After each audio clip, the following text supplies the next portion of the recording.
We're all aware that infrastructure as code is the way you should be managing your infrastructure. And this works exactly the same way when it comes to your API gateway as well.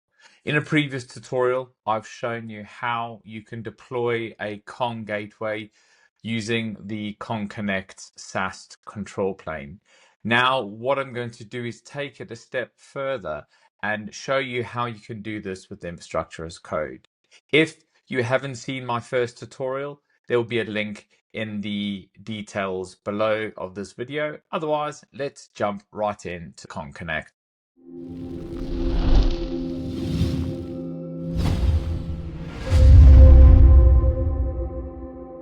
So let's jump straight into the Konnect UI. As before, this is the overview page where it gives you an overview of the services and resources you are using within Konnect. Have a look at it and browse through it. There's a lot of learning around the Learning Hub, as well as links to their documentation. So I'm going to just jump straight into the API Gateway section. Here, as you can see, I've got one control plane that I created for my developer portal, but there's no other control planes here. And that's just to show that there is nothing created, and we're going to create that all together.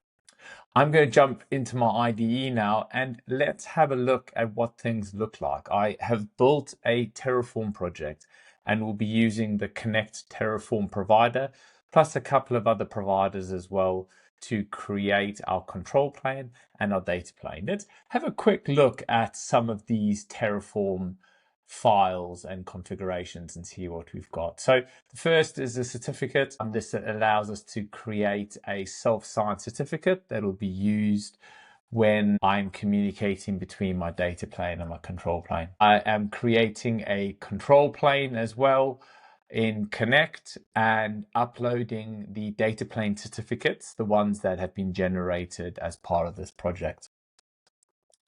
I'm then also going to create a data plane. Now, this is doing more than just the data plane. It is also creating some additional Kubernetes resources. So I'm going to create a namespace. I'm going to create a Kubernetes secret of those self-signed certificates that I generated before. And then I'm going to be using the Helm provider to install the Kong data plane using the Helm chart provided by Kong. I'm using a template file as well. And what I'm able to do here is actually pass in some values into it so that I can parameterize this values file, the likes of the cluster prefix that we'll be getting back from the creation of the control plane.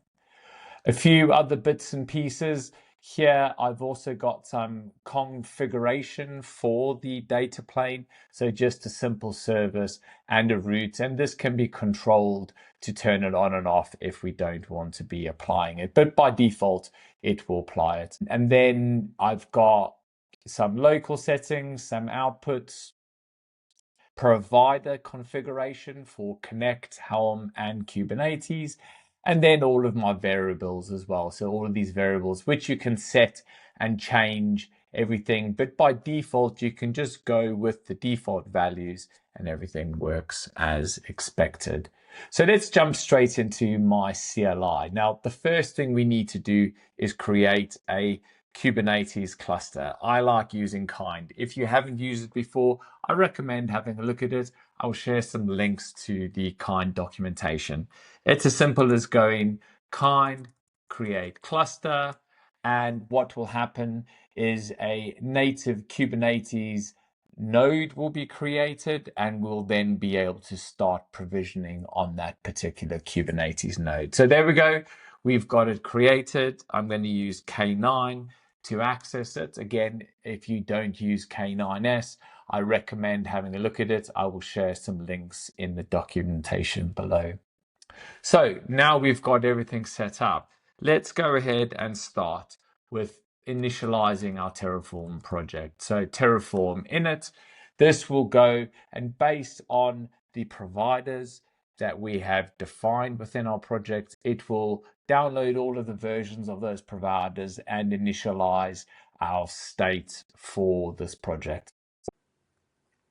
Now that the Terraform project has been initialized, we're going to go ahead and run a plan. But in order to do this, we can or should use a tfvars file. This is a file within Terraform that allows you to override some or a lot of the variables within your Terraform project. Now, there are some sane defaults that have already been set in this particular project, but there are one or two that you may want to adjust. So in the project, I have a template file which you can effectively make a copy of. So if you go copy env demo.tfvars.template and create a copy of that without the .template on it. So let me make a copy of that. If I go back to my IDE and have a look at what that looks like, we now have a tfvars file with a number of parameters here or variables here that we can set. Now, these aren't the only parameters, variables that you are able to change. But as a starting point, this is probably more than enough of what you need to do. The ones to take note of is the system account access token. That's probably the biggest one. Without an access token, you won't be able to create any of the Konnect resources. And you just need to create a token and a system account in Konnect to be able to use it here, and then just copy and paste that in this tfvars file. The other is the gateway name as well. You are able to set whatever name you want there. And lastly, the proxy service type. This is the Kubernetes service type. I've set it to node port. By default, the Helm chart for Kong sets this type to load balancer. And when you're doing this on a local cluster like Kind, it then results in the chart waiting for the load balancer to complete and get allocated an IP address or host name, which doesn't happen in your local based clusters. So just setting it to node port on the local environment is a good way forward. So get that set up, get it created, and then let's move on to the plan. A Terraform plan. I have got a variable file in the env folder and running a plan. This will then give us an idea of what this Terraform project is about to do. So if we have a look at this, just scrolling up a bit, this is everything that will be done. It will create a Helm release for the data plane. It will create a Konnect control plane. It will upload certificates to that control plane. It will create a Echo route as well as an Echo service. It will create a Kubernetes namespace, a secret, the private key and self-signed certificate, and then a number of outputs. So that's everything that I just ran through in that Terraform configuration file. So let's now go and run the same command, but run it with an apply. I'll get back the same response, and then I'll just say yes to say action, all of that. And then you'll start seeing things starting to get created. If you have a look on this side where we've got Kubernetes, you can see my namespace is being created. So let's go into that. And now you can see my pod is starting to initialize. If I just switch and have a look at the secrets and decode that, you can see there are my certificates and my key that got created as part of the project. So go back to my pod. That's still initializing. Let's quickly, while that's initializing, jump into the Konnect UI. If I refresh here, you will now see a new control plane. I've got my gateway guy infrastructure as code control plane.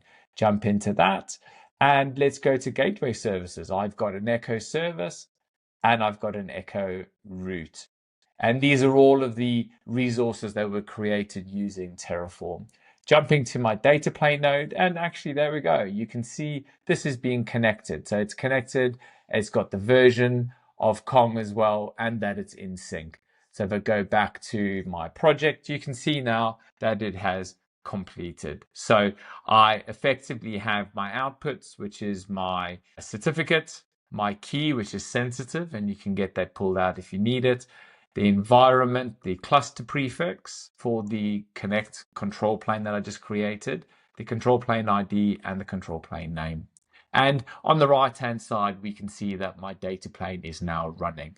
If I now go and port forward on port 8000 and then come back here, I'm just going to clear so we can see what's going on, and use HTTP and hit 8000 echo, we will then get a response back. And this is hitting the HTTP bin upstream that I like using. If we come back to my control plane and look at my overview, we should see, there we go, that one request that has come through. So hopefully this has given you an idea of how easy it is to create a control plane and data plane using infrastructure as code. Again, the recommendation here is to use infrastructure as code to manage the creation of all of these resources. This allows you to apply it against multiple different environments and ensure that you are creating like for like between your environments. And this will ensure what you're testing on dev and what you are testing on UAT is exactly what you are deploying into production.